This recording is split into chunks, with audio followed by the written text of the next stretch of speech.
We have a company intranet. So how are we pointing people to the intranet? What kinds of things are we putting on there? Through there, we actually have much more data we can pull from, right?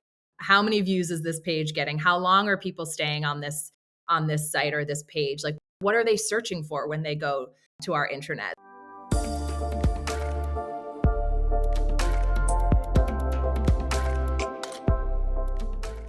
Hi, everybody. Welcome back to Signal and the Noise. I'm Dan Gaynor, and today we're joined by Caitlin O'Connor, Director of Internal Communications and Employer Brand at Sneak, which is a fascinating and fast-growing cybersecurity company. Caitlin shares her journey and how she's helping employees cut through the noise with clear, consistent messaging. We talk about the importance of scale and structure and making sure employees truly understand the business. She also dives into the must-have skills for the next generation of communicators and how comms functions can be future-proofed through smarter org design. Let's jump in. Hi, Caitlin. Hi, Dan. How are you? Where are you beaming in from? I think it's close to me. It is Milton, Massachusetts, just south of Boston. Another stellar suburb. Well, let's talk a little bit about who you are. Let me do you the honor of the bio. You are an accomplished comms leader. You've got an extensive background in corp comms, public relations, internal communications, and employer brand strategy. You're currently at Sneak, where you're the director of internal communications and employer brand. You lead the development and execution of internal and executive communication strategies and employer brand initiatives. But prior to that, you were leading the global communications function at Rapid7, overseeing PR, crisis management, thought leadership, you name it. You also have a bit of experience on the agency side of the equation at Inkhouse, which is a leading tech communications agencies, as well as some time in the entertainment world at Showtime Networks. Quite the rounding of the bases. Yeah. How's that been for you? It's been an adventure for sure. Yeah. So we obviously know each other through similar communication circles, but I want to start the era before we met, maybe from college onward. Yes. Walk me through how you landed so many cool gigs, what you studied. Was this always the master plan? Or if not, what were the forks in the road? Yeah. So I graduated from Boston College, go Eagles. And right after school, prior to my senior year of college, I had done an internship out in LA. I had always been interested in the entertainment industry and just wanted to just explore and see if it was something that I could actually pursue. So after that internship, I moved out to LA full time after school with no job, which is a gamble. But I had made a lot of connections during my time out there, secured an internship, and then ultimately a job at a leading entertainment agency out there, primarily working on big award shows like the comm strategy and red carpets for the Emmys, the Academy of Country Music Awards, things like that. Whoa. Had a wonderful time, was a great way for me to kind of get my feet wet and learn the business there. But I am East Coast born and raised, so wanted to go back closer to home. Landed in New York, did a stint at Viacom, and then ultimately at Showtime Networks for a bit, working on some of their digital media publicity, some of their corp comms as well. Would that be like shows, or is it also like future of the business? Yes, And so it was a little bit of streaming is both. coming in. Yeah, so at that time, I was sort of supporting publicists that were working on specific shows, and then also kind of trying to showcase our digital media team was just incredible, creating a lot of like digital experiences around like Homeland was a big show at the time, just creating a lot of really cool experiences there. So I'm supporting that function as well. Fascinating. So you're like, listen, Homeland, glitzy red carpet things, doing the Emmys, the Country Music Awards. You know what I want to do? Cybersecurity. Yeah, it was a hard pivot, I will say. But ultimately, my desire to move back to Boston outweighed my love of entertainment. And, much to my dismay, there's just not much of an entertainment industry in Boston at the time. So I, like I said, kind of pivoted to a tech communications agency. And I will say, like, I appreciate them in-house so much because they definitely took a gamble. I think from my resume, it wasn't exactly maybe the most natural fit, but I will say, a lot of the fundamentals of comms and everything are so similar. It's just sort of the way that you position something, rather than being a household name, I was now sort of representing like tiny cloud computing startups that you'd never heard of. So That was definitely a baptism by fire, I have to say, just in terms of the terminology, the language, the just the different industries that I was sort of put in and around. And then, after a while, I started getting on more and more cybersecurity accounts, and I sort of fell in love with it. It was fast paced, things were always happening. It was mainstream news. Like when I joined, it was the right around the time that huge Sony hack happened. And it was, again, I was Sure. like, oh my God, entertainment, cybersecurity, it's all happening together. So it was really interesting time. And I just started to fall in love with it and just become super interested in it and how it really impacts, every digitally connected person on the planet, really, not just big corporations. And so after a couple of years at Inkhouse, I moved on to work in-house at Rapid7, which is a publicly traded global cybersecurity company headquartered in Boston. So at the time, I was there primarily focused on PR, also building out their speakers bureau. They had like over 100 speakers at the time, or employees that spoke publicly. So really trying to figure out like where people should go, what the talking points are, what the messages are, like can we track all of this? What is the ROI for sending people here and there and doing all those kinds of things? By the way, a tougher and underrated organizational lift than people might realize. You have 100, I'll say it so you don't have to, perhaps teetering on egomaniacal individuals at various levels of expertise throughout Oh the yeah, company yeah, who all think that they represent the brand voice, getting increasingly unruly as your spotlight grows as a publicly traded company. And you have to be the bad guy to say no. And here's your swim lane. And here's my yes, rubric for why I'm saying no. But nonetheless, good training ground to understand what the various perspectives are across products. absolutely. It was a great shift from agency into in-house and really understanding the business. Again, as we all know, like comms in general is such a highly cross-functional role, but specifically in that role as well, I really was working with people from every part of the business. So I got a better understanding, to your point, of the products, what was top of mind for folks in the trenches, our researchers, things like that. So I was with Rapid7 for just about 7 years. When I started, they were a freshly public company, so being able to kind of be with them through, those earlier days to where we had maybe two or three products, a couple million in ARR, to, a real suite of like a platform of products and, over 800 million in ARR, went through like 8 or 9 acquisitions with them. It was a really great learning experience for me as my remit grew and the company grew as well. Crazy scale. And by the way, if anybody has ever like driven into Boston and been to a Celtics game, we're all familiar with the big Rapid 7 building, Yes. kind of an iconic institution here.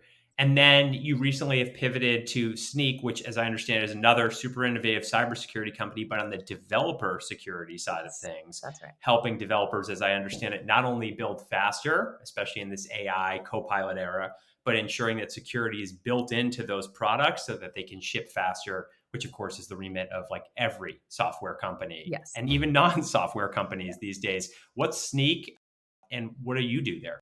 Yeah, so perfect description. When I was at Rapid7, we had partnered with Sneak before, and I knew of them generally, just also being in the space. And this position actually is more on the internal comm side and employer brand. So I was interested in the role because I felt like it was an opportunity to sort of build out my comms skill set, be able to kind of look at things in a different lens. Sneak right now is, about 1,100 people, about 300 million ARR pre-IPO. So really great opportunity to sort of get in there on the earlier side where we're, not quite a startup anymore, but we still have some of those old habits and trying to build things that are really scalable, measurable, and that will grow with the company and really drive impact. So basically, if you're trying to IPO, if you're on the rocket ship ride, the key to success is hiring Caitlin. 100. That's pretty much the big takeaway. I'd be interested just between Rapid 7 and Sneak, two big sophisticated companies that when you go to Thanksgiving dinner, people are like, "Can you unlock my iPhone?" Yeah. And I would just be interested how you've tried to convey externally the narrative, but now at Sneak internally a singular employer brand. I'd be interested. How do you drive a connective tissue between what the external world sees and what the internal world of the company is? Yeah, it's a great question, and it's one that my boss and I talk a lot about. I think if you talk to a lot of comms people, you could make the case that internal comms could sit under comms and marketing just as easily as it could sit under maybe more of the people team. Because I think traditionally that's more maybe where it sat prior. But I think, given the position that Sneak is in and just the state of our world, that alignment between internal and external is so important these days,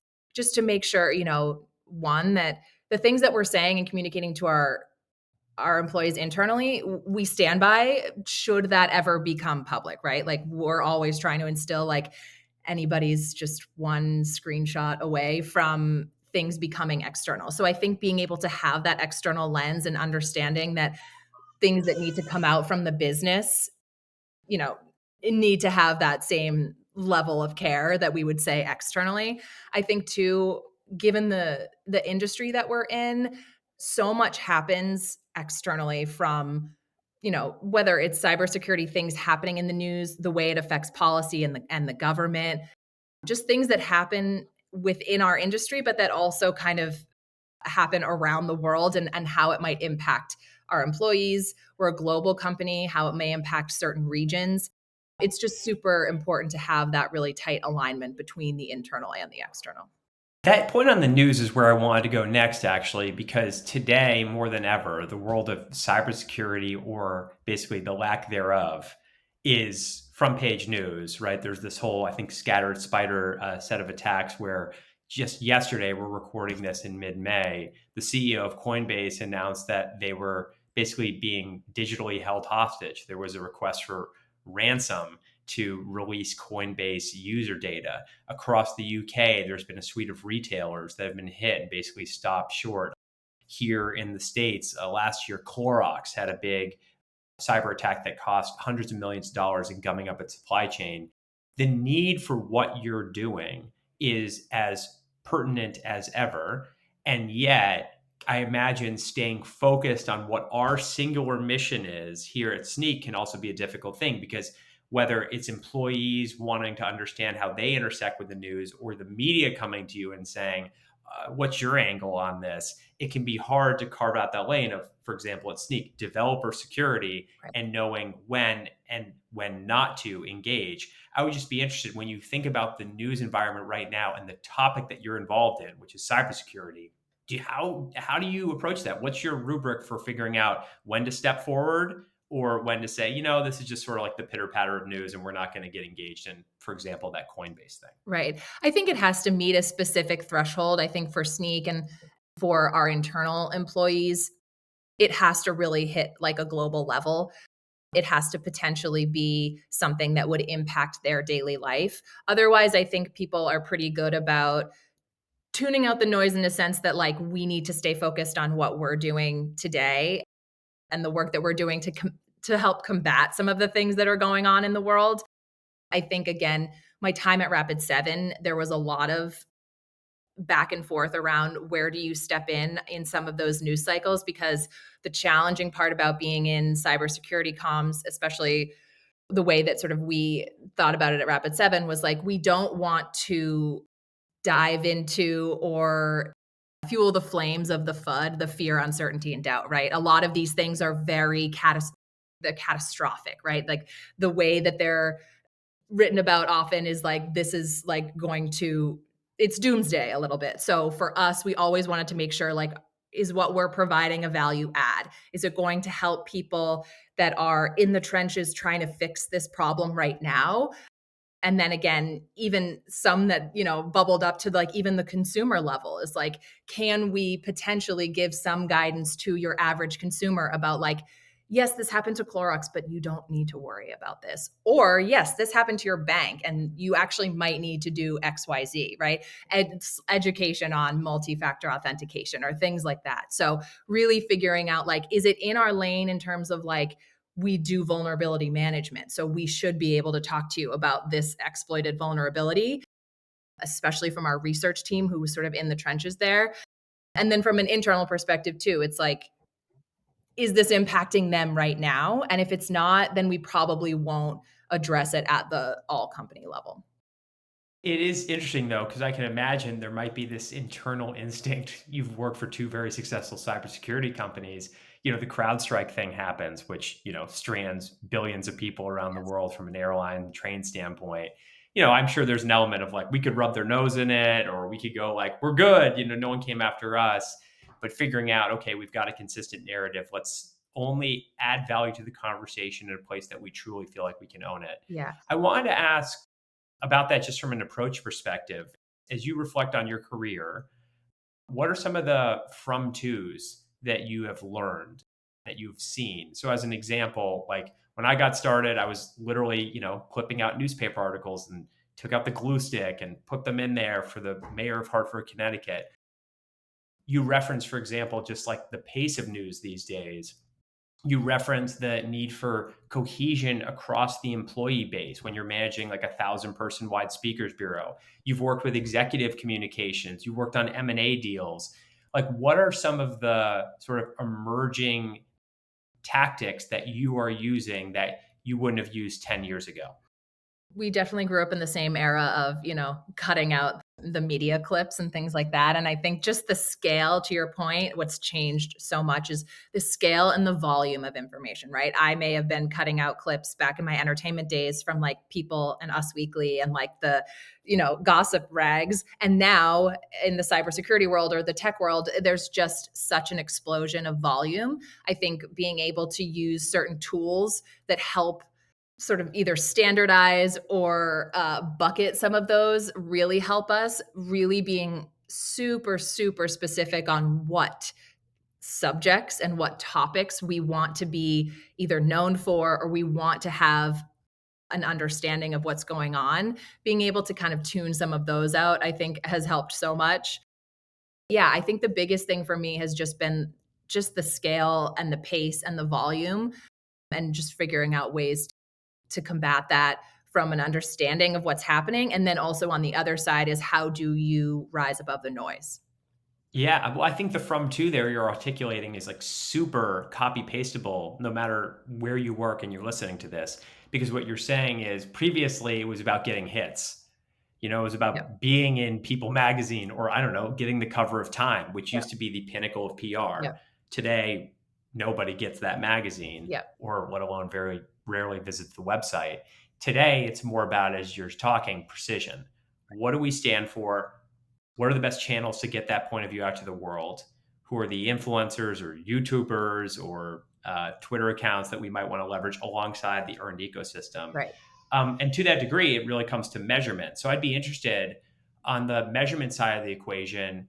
I understand you use data to both on the internal standpoint and external standpoint, better target communications, better optimize the narrative, so to speak. I'd be interested whether at Rapid7 or at Sneak, how you use data. And that could be anything from like monitoring the media to employee NPS scores. Right. How do you use data to drive sharper decisions and more pertinent storylines? Yeah. On the external side at Rapid7, we did a lot of discussion around like really who is our audience? Who are we trying to reach? Because back to your previous point, right? The cover of Time or the Wall Street Journal hit, it feels so good. And there obviously is, there are a lot of eyeballs, there's a lot of merit there. But at the end of the day, based on who we're selling to, based on the audience that we want to be in front of, it's often not the cover of Time. Like that's a great sort of air cover, but we also spent a lot of time essentially cultivating what we considered like a bullseye target list. So like who are the trade press, the tech media, the business press who are writing about and care about the stories and the things that we're doing and the stories that we can, add value to. And then on the other side too is that sort of message pull through. We did a lot of work on that in terms of like, again, we have this whole suite of products. We do so much. How are we focusing and what are sort of those key topic areas that we want to make sure are resonating in the media and coming out through obviously other marketing materials as well, but making sure that those are sort of the top line takeaways that people get when they read something about us or have some kind of interaction with us. It's so interesting to hear how you're thinking less about, okay, we absolutely need to have like basically a piece in this particular location. And instead, how can we make sure that our central messages are popping out regardless of location? Let's have maybe a bullseye that we're going for, but equally important, we want to make sure it's a bullseye on the message as well. Exactly, exactly. And then on the internal side too, I think, to your point, the employee NPS score, a lot of what I'm doing at Sneak now is really building some of the foundational elements of an internal comms program and trying to identify through data, through employee feedback, like how do people ingest information? Like, where are they getting it? I think we've been doing a lot on auditing the communications tools that we have today. So we're, cybersecurity startup world. We have a heavy, heavy reliance on Slack as our primary mode of communication. And I love Slack, but it also sort of you're drowning in information. And then we have a company intranet. So, how are we pointing people to the intranet? What kinds of things are we putting on there? Through there, we actually have much more data we can pull from, right? How many views is this page getting? How long are people staying on this site or this page? Like what are they searching for when they go to our intranet? So things like that can really help us cultivate either new information, more of that same information, figure out the right timing for when to put out that information. And then I think, too, another piece of that as well is really making sure that our employees understand the business strategy, that they see themselves in it, that they know how they impact us getting to that strategy, and that they're motivated by it. So again, when we do company updates, we've started doing really quick just pulse surveys at the end of them, right? Like, do you feel like you understood the messages? Do you know what our company focus is? Things like that. And if the answer isn't a resounding yes, and we get feedback on where people are more unclear, then we can iterate again for the next one. So I think that's also really helped us really shape what the next company update might look like or the next all CEO communication. I just want to double click on that internal aspect that you talked to. Well, first of all, it's interesting to hear you talk about it's almost like the explosion of channels is equally true internally as it is externally, It right? I is. mean, Yes. I am inundated by Slack, partially because I'm bad at it, but the fact that, yeah, you got to log into the intranet or you got to join the town hall or there's an email from the CEO, Yeah. it's a lot of channels for you to manage as well. And I would just be interested in you sort of making the case for why everybody should have a sophisticated internal communication strategy because I'll tell you from my in-house experience at Nike, part of my team ran our internal news site. And it was basically where press releases went to die so that we could scratch some executive's ego. We had a full editorial team and photographers and web developers making this incredible experience. And to be fair, right, an article in like Complex on our new sneaker drop and some random blog was probably a more evocative employee story Hmm. because it was accessible externally. Your friends, from across college shared it with you. It's so cool you work at Nike. So I would just be interested. What is the case for having like a sophisticated, data-driven, narrative-focused internal communications operation? Because you're building one right now, but a lot of people don't necessarily see the ROI of taking that level of strategy and seniority to it. Yeah, I think that, coming from places that maybe didn't have them or didn't have as robust programs as what we're trying to build at Sneak is you really do get lost in the sauce, in the messages, in all the things, again, to your point, the volume. And I think you cannot underestimate the value of motivation and clarity when it comes to what we're trying to communicate internally, right? There's a lot of data that shows that, like, if your employees don't understand the strategy, they're obviously less motivated to do the work it takes to achieve that, right? So I think when we think about that too, it's like not just what is the internal comms team doing, but making sure that we are arming our senior leadership and our people managers on messages that they can also cascade down to their teams.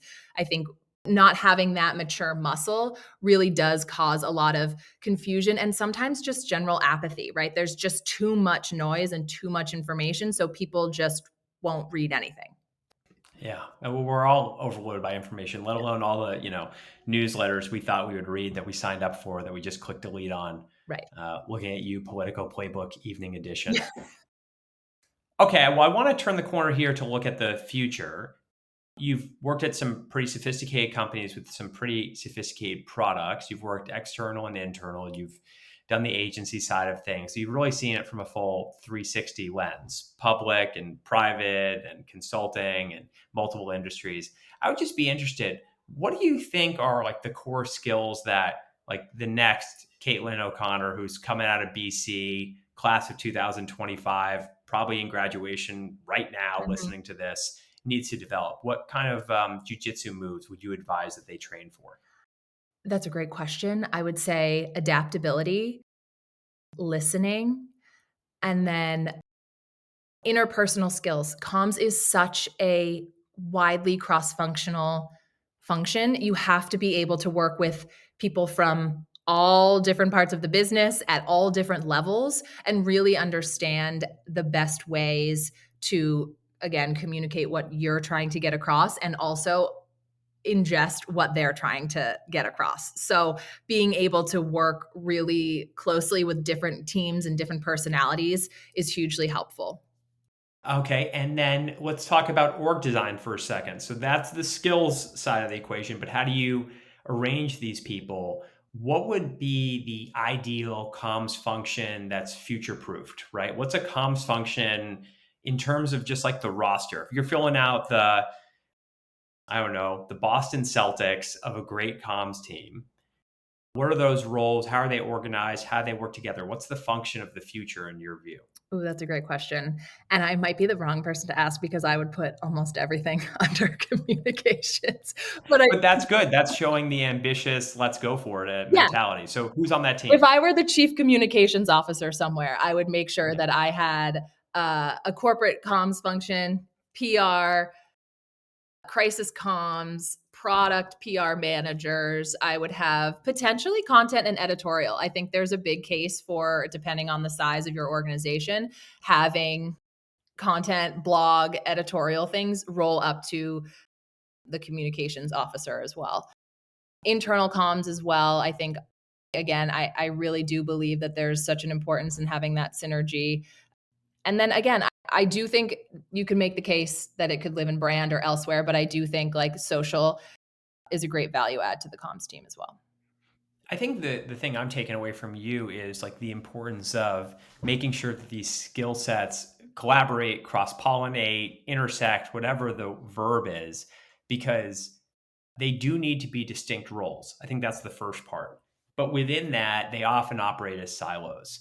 And I think what's cool about how you think is even if you're in an internal communications role, you have a purview to what the competitive set is doing, what the external news dynamics are, what the crisis of the week might be. And you can always cascade it through the prism of what your job is. But it nonetheless starts with having like a wide perspective, a wide Absolutely. berth of intellectual interests. And I presume that's something that you would encourage communicators to have, to be like ferocious readers of the news, understand the industry, get deep into the technical details of the product. Yes.